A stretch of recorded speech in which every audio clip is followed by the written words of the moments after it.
Good day. Thank you for joining us. This is our first video describing the actual structure of government itself. This first element of government is called the ruling council, and the members are called Oberst. This portion of the government is that part which is most often seen by the general public and has the most interaction with the general public. Most of the rest of the government is concerned with moderating Oberst, and Oberst is concerned with moderating the general citizenry and polity. I should begin, perhaps, by mentioning what the ruling council cannot do. The ruling council, comprised of Oberst, cannot declare war. They are forbidden to declare foreign or domestic war, and that power is reserved for later.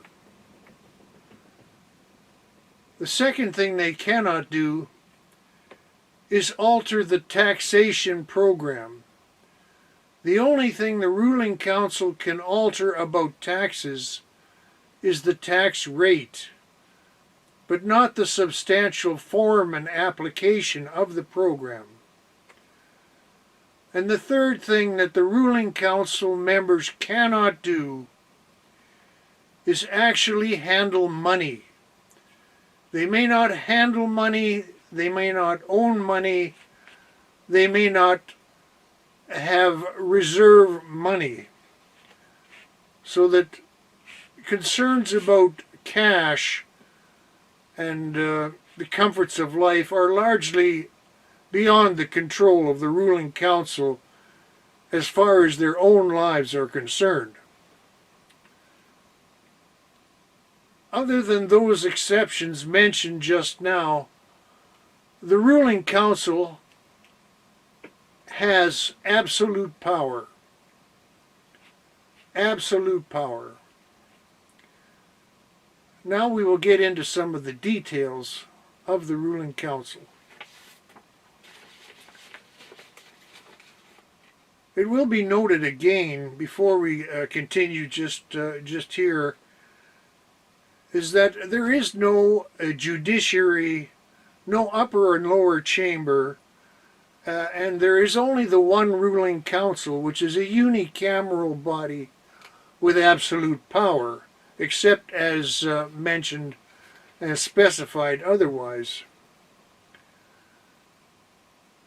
It is only, however, one part of the government, and all the other parts of the government, to be mentioned as we go forward in later videos, are independent, inviolable, and with powers of their own that may not be abolished or mutated. By necessity, the government parts interact with one another, but only as described and set forth in the sections dealing with their powers. Let us now consider the membership of the ruling council. The ruling council, known as Oberst, is comprised of 13 members. Of the 13 members, 12 sit in active council, and the 13th undergoes evaluation, which is explained in the next video, in the next section of government. The evaluation continues for an interval of 30 days once every year. Thus, 12 members are evaluated one at a time, once each month, every year, and each continues to be evaluated in rotating regular order for as long as they are members of Oberst. There is no term limit to membership on the ruling council. Members may serve as long as they wish, continually within the age limits, unless they are removed. Membership is limited to persons not younger than 40 years of age and not older than 60 years of age. Membership in Oberst is only open to individuals who have successfully completed the education requirement, which will be explained in another later video. And the education requirement consists of formal attendance in the leadership school, which is taught and described in a future video. Anybody completing the required education requirement is free to run for office as a member of the ruling council. Leadership school is open to anybody who has an interest in this political office and meets the age requirements during their time in office.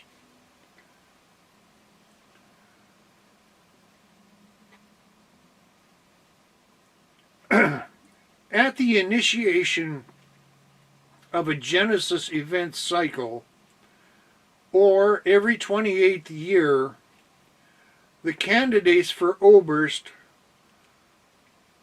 will be elected and will be sorted out in total number of votes received. The top 13 vote getters are the initial group of Oberst. When and as replacement Oberst members are required, they are selected in order of next highest total number of votes from the voted list at the initiation of the Genesis event of the most recent cycle.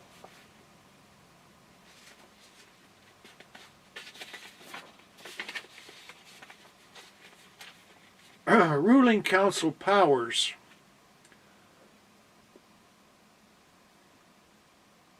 The powers of the ruling council are basically omnipotent and absolute.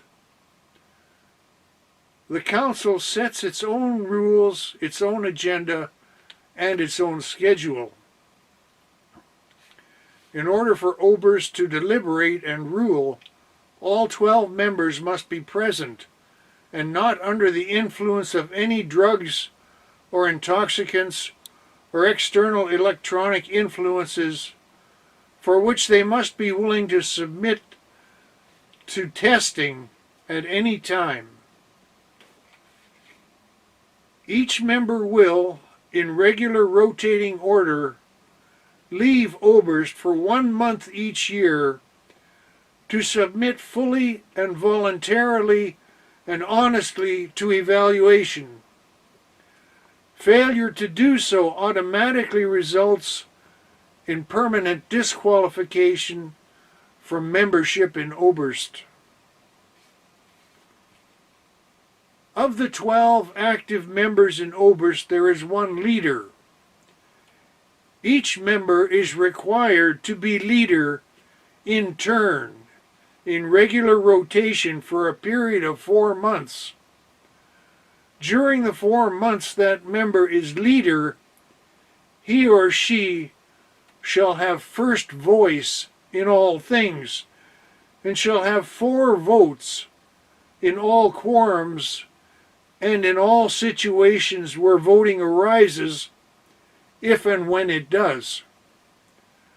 The remaining 11 members all have 1 vote each until their turn to be leader comes around in regular rotation.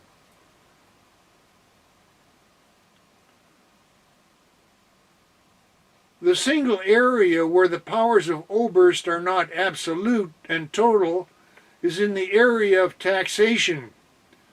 While Oberst sets the rate of taxation and manages the details of collection, it may not alter the form of taxation.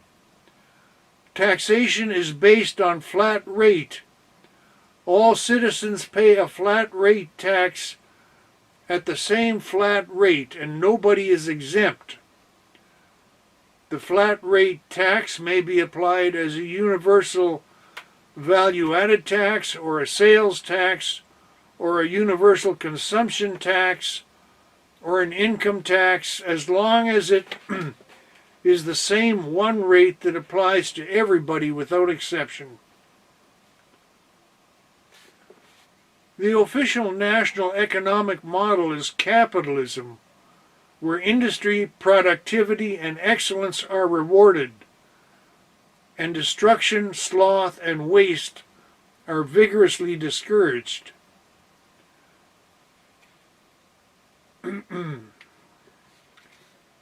The Oberst may not and must not ever interfere or constrain or constrict or direct the activities of the other elements of government,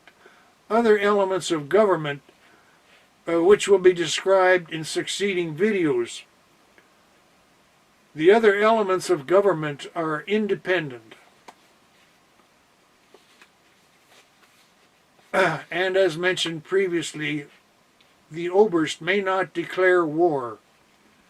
That power is reserved and will be described in a future video. Other than that, all other civil and criminal powers of Oberst are absolute. Oberst may institute any form of governance that it deems to be necessary based on the conditions that it encounters at hand.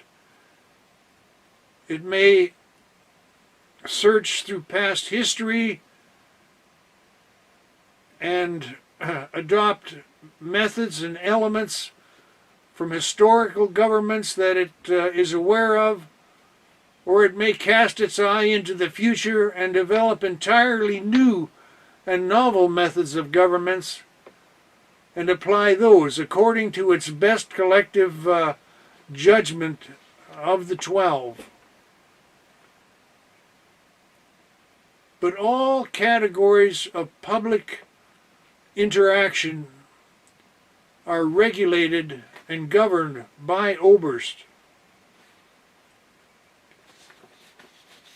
And by that is meant that the ruling council makes all the laws, sets all the rules and regulations, and settles all disputes, and makes all foreign policy excluding war, and all domestic policy excluding war, according to whatever methods it chooses.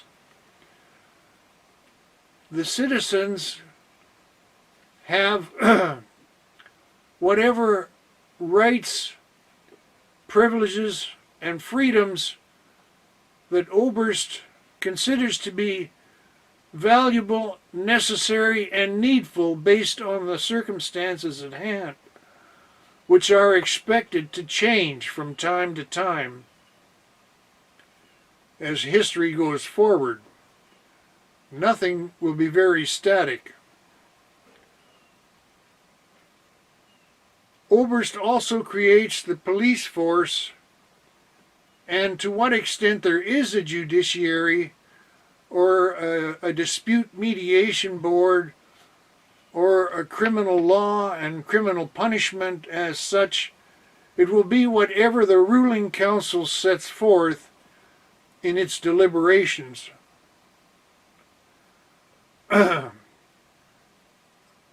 These laws, rules, and regulations as set forth by Oberst will endure for the entire 7 years until the next voting episode takes place, at which time the general public will democratically decide whether the preceding ruling council has been effective and popular and desirable, or whether it should be entirely abolished and started over.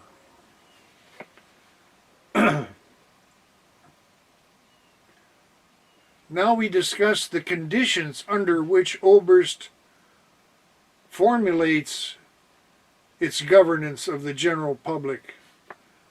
The conditions are as follows. All deliberations, which is to say 100% of Oberst deliberations, are at all times open and on full public display for any citizen who wants to observe. There are no secret meetings. There are no meetings behind closed doors. There are no secret documents and no secret communications by any Oberst member anywhere at any time for any reason. During times when Oberst members are not actively in council, their personal and private lives are open and on full public display. They may not meet secretly with anybody. They may not transact business or romance secretly with anybody, or communicate secretly, or travel secretly, or conduct any kind of interactions on a secret basis. Their private and public lives are fully accessible and a public open book at all times.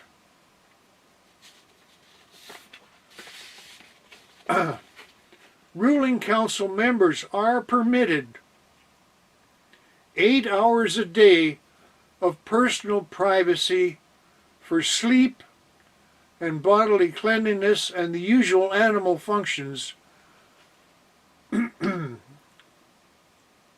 the remainder of the 16 hours a day, every day, are an open book to the public. Furthermore, members of Oberst are not allowed to own any personal or private property, or to participate in any private business, or to be a member of any political party, or any other private or charitable or non-government organization that deals in goods, services, money, power, or influence. They may not own any assets or property or cash at any time. After their term in Oberst has ended, for any reason, they must enter permanent retirement. After having been a member of the ruling council, they may not own or sell any real property or product or service for the remainder of their natural lives, except what they engage in free of remuneration and voluntarily, without payment. In retirement, they may not earn or accept any money or property or goods and services of value. They will retire to a free but publicly mandated and paid for middle-class home provided by the government, and their annual retirement pension income during their lifetime will be set at 1.3 times the median wage of the ordinary average citizen. And so they will live out the remainder of their natural lives, free from anxiety and free from the want of the ordinary necessities of life, and with no fear of public harm or violence to their persons.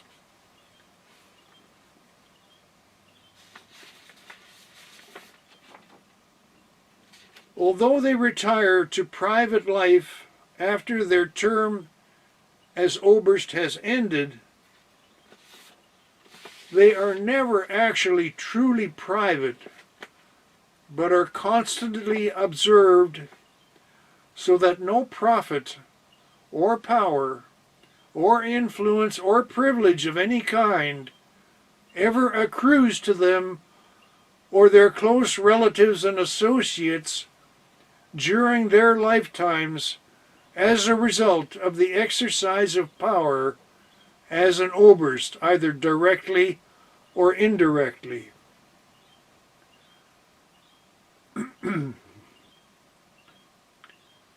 The idea is to have dispassionate, disinterested, professionally trained people in charge of deciding how to construct the most efficient and congenial system of living for the people under their governance, such that no matter what decision they make in any sphere of interest, they will not personally profit by it in any way.